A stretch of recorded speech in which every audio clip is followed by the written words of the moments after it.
அடிக்கடி நெஞ்செரிச்சல் வருவதை லேசாக மட்டும் நினைக்காதீங்க. வரும் பொழுது ஒரு பழம் சாப்பிட்டால் முழுவதையும் நீக்கலாம். நம்மில் பலருக்கு உணவுக்கு பிறகு நெஞ்சுக்குள் ஒரு தீ எரிகிற மாதிரி உணர்வுதான் வரும். சாப்பிட்டு முடிச்ச உடனே நெஞ்சில் எரிச்சல், வாயிலே கசப்பு, தொண்டையில் சுடும் உணர்வு இவையெல்லாம் அசிடிட்டியின் அடையாளங்கள். இதை பலர் சாதாரணமான பிரச்சனைன்னு நினைக்கிறாங்க. ஆனால் இது உடலின் செரிமான மண்டலத்தில் ஒரு எச்சரிக்கை. வயிற்றுக்குள் உற்பத்தியாகும் அமிலம் அதிகரிச்சாதான் நெஞ்சுக்குள் இந்த எரிச்சல் ஏற்படுகிறது.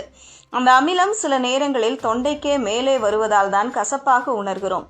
இதை புறக்கணிச்சா நாளடைவில் வயிற்றுப்புண், வாய் வாசனை, செரிமான கோளாறுகள் மாதிரி பிரச்சனைகள் வரலாம்.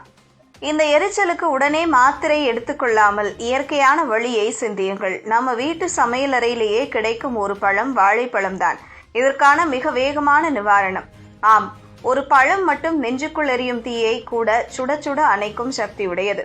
வாழைப்பழம் சாப்பிட்ட உடனே வயிற்றுக்குள் உள்ள அமிலத்தை குறைத்து ஒரு குளிர்ச்சி உணர்வை தரும். இதுல இருக்கும் பொட்டாசியம் தான் முக்கிய காரணம். அது உடலின் அமிலத்தன்மையை சமப்படுத்தி வயிற்று சுவரை பாதுகாக்கும். வாழைப்பழம் ஒரு ஆன்டி ஆசிட் மாதிரி இயற்கையான மருந்து. இதுல உள்ள மெக்னீசியம் மற்றும் நார்ச்சத்து செரிமானத்துக்கு உதவி செய்யும். மேலும் அது வயிற்றில் உள்ள நச்சுக்களையும் வெளியேற்றும். சில ஆய்வுகள் படி தினமும் ஒரு வாழைப்பழம் சாப்பிடுபவர்கள் நெஞ்சு எரிச்சல், பித்தம், செரிமான சிக்கல்கள் போன்ற பிரச்சனைகளில் இருந்து விலகி இருப்பார்கள் என்று தெரிய வந்துள்ளது. அசிடிட்டி வருவதற்கான முக்கிய காரணம் நம்ம வாழ்க்கை முறைதான். வேகமாக சாப்பிடுறது, அதிகம் தீயில் பொரித்த உணவுகள், காரம், மசாலா அதிகம், டீ, காஃபி, சோடா போன்றவற்றின் அடிக்கடி பயன்பாடு, உணவு சாப்பிட்ட உடனே படுத்துக்கொள்வது இவையெல்லாம் உடலில் அமிலம் அதிகரிக்க செய்யும். குறிப்பாக டீனேஜ் முதல் மிட்-ஏஜ் வரை உள்ளவர்களுக்கு இது பொதுவான பிரச்சனை. ஆனால் உடனே மருந்துக்கு போகாமல் உணவில் சில சின்ன மாற்றம் செய்தால் போதும். அந்த மாற்றம் என்னன்னா, மதிய உணவுக்கு பிறகு ஒரு வாழைப்பழம் சாப்பிடுவது. அதோட சேர்த்து ஒரு டம்ளர் மோர் குடிச்சா இன்னும் சிறந்த விளைவு கிடைக்கும். மோர்ல இருக்க ப்ரோபயாட்டிக் பாக்டீரியா குடல் நலத்தை பேணும். சில நேரங்களில் ஒரு சிறிய இஞ்சி துண்டு அல்லது எலுமிச்சை சாறு சேர்த்தாலும் அது செரிமானத்தை விரைவாக சீராக்கும்.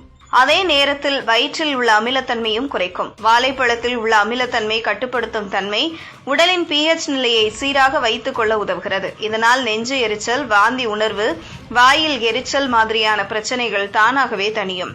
அது மட்டுமல்லாமல் வாழைப்பழம் உடல் வெப்பத்தையும் குறைக்கும். குறிப்பாக கோடை காலத்தில் நெஞ்சு எரிச்சல் அதிகரிக்கும். அப்போ ஒரு குளிர்ந்த வாழைப்பழம் சாப்பிட்டால் உடனே குளிர்ச்சி கிடைக்கும். அதோடு செரிமானம் சீராகும். வயிறு லகுவாக இருக்கும், தூக்கமும் நன்றாக வரும்.